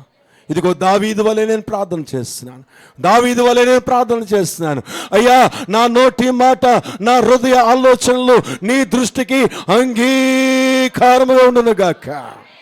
ఇదిగో దావీదు నీ హృదయానుసారుడిగా అయినటువంటి ఒక మంచి మాట మేము మాట్లాడుతున్నాము నాయన. నా నోటి మాట, మా హృదయ ఆలోచనలు నీ దృష్టికి, నీ ఆలోచనలకు నువ్వు మమ్మల్ని చూస్తున్నప్పుడు నీ దృష్టిలో అంగీకారముగా నా నోటి మాట ఉండునుగాక. నా నాలికను తాకండి నాయన, నా పెదవులు కాల్చండి ప్రభువా. అలనాడు తండ్రి యెషయాను కాల్చినట్టుగా తండ్రి ఈ రాత్రి నా నోటి కాల్చబడును గాక, నా నాలిక కాల్చబడును గాక, నా నాలిక పవిత్రపరచబడును గాక. ఓ చీకటి అంధకార శత్రువుల చేత పీడించబడుతున్న నా నోటి నుంచి ఓ ప్రభువా నీ అభిషేకముతో నింపబడును గాక. ఓ ప్రభువనైనా చెడ్డదైన నాలిక, చెడ్డదైన పెదవుల్ని అయ్యో తాకండి నాయన. నువ్వు ముడితే మాకు స్వస్థత ప్రభు. మా నోరు మమ్మల్ని అయ్యా ప్రభు అపరిశుద్ధపరుస్తుంది, అపవిత్రపరుస్తుంది ప్రభువా. ఈ రాత్రి నీ నాలికను ప్రభువుకు అప్పగించుకుంటావా? అయ్యా, నీ అగ్ని చేత నా నాలిక కాల్చునైనా, నా పెదవులు కాల్చబడాలియా. నీ నోటి మాటలు మాత్రమే నా నోటి నుండి బయటికి వచ్చునుగాక. నీ నామాన్ని ఘనపరిచే మాటలు మాత్రమే నా నోటి నుండి బయటికి వచ్చునుగాక. ఈ రాత్రి నుంచి ఏ ద్వేషపు మాటలు, ఏ దూషణ మాటలు, ఏ బూతు మాటలు, ఏ కోపపు మాటలు, ఏ అసహ్యకరమైన మాటలు నా నోటిలో నుంచి రాకుండునుగాక. జీసస్ లార్డ్, మీరు ముడుతున్నందుకు నీకు వందనాలు తండ్రి. తాకండి నాయన. ఎవరైతే అంగీకరించారో ప్రభువా వారి నోటిని మీ నీ శక్తి చేత నింపండి. ఆ నోరు కంట్రోల్లో ఉండునుగాక, ఆ నాలిక నీ స్వాధీనంలోనికి వచ్చునుగాక. అప్పచెబుతావే రాత్రి, అయ్యా నా నాలిక నీకు అప్పగిస్తున్నాను, నా పెదవులు నీకు అప్పగిస్తున్నాను. నువ్వు స్వాధీనపరుచుకో. నా కంట్రోల్లో నా నాలిక ఉండకుండును గాక, నా స్వాధీనంలో నా పెదాలు ఉండకుండును గాక. నా నాలిక, నా పెదాలు నీ స్వాధీనంలో ఉండును గాక, నీ ఆత్మ నడిపింపులో ఉండును గాక, నీ ఆత్మశక్తి చేత నింపబడును గాక, నీ అభిషేకంతో నింపబడును గాక. తండ్రి, రాత్రి నాయన పనికిరాని నా నోటును, పనికిరాని నా తీగను పనికొచ్చేదిగా మార్చినందుకు నీకు స్తోత్రాలు. యేసు నామములో ప్రార్థిస్తున్నాను తండ్రి.